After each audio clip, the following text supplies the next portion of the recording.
He's one of the wealthiest men in the world, who's as famous for giving his money away as for making it. But today, the Microsoft tycoon Bill Gates decided to call in at a London comprehensive and ask students there how he should use his money to make the world a better place. The surprise visit came after a teacher at the school asked for an inspirational speaker with an interest in global affairs. Katie Razzle went along. Deptford Green School in southeast London, an unusual place to spot a billionaire. But students here had been in touch with a certain computer magnate turned philanthropist. I wrote a letter to Bill Gates asking him if he could come up with a cure for cancer and AIDS. And I asked him loads of questions about accessibility in third world countries. My letter to Bill Gates was the economy, about how in some places there's poverty and some not. I wrote to Bill Gates about our priorities in society. In fact, despite the musical introduction, inside the school hall, most didn't know who their special guest would be. Deptford Green welcomes Mr. Bill Gates.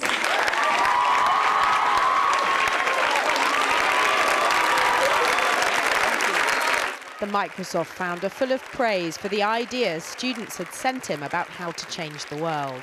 I got a chance to read quite a few of those, and I was quite impressed. You know, it's fun to see how you're learning about the world really at a younger age than I did.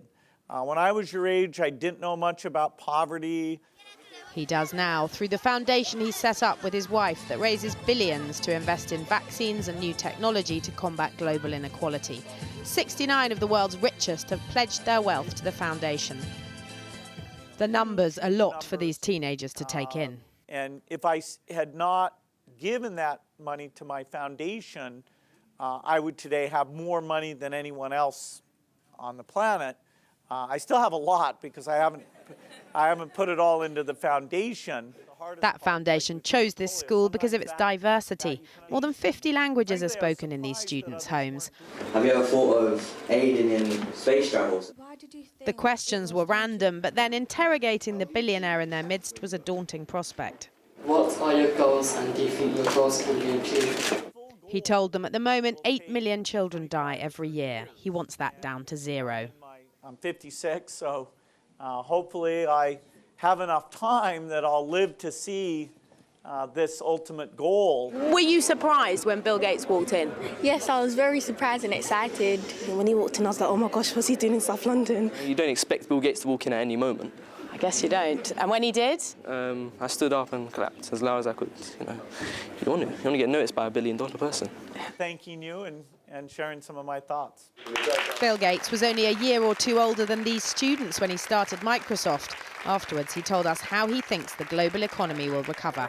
That if you can encourage innovators and have free trade and invest in education, you know, great things come from that. And so it's just rededicating ourselves to those elements, I think, is what will help us out.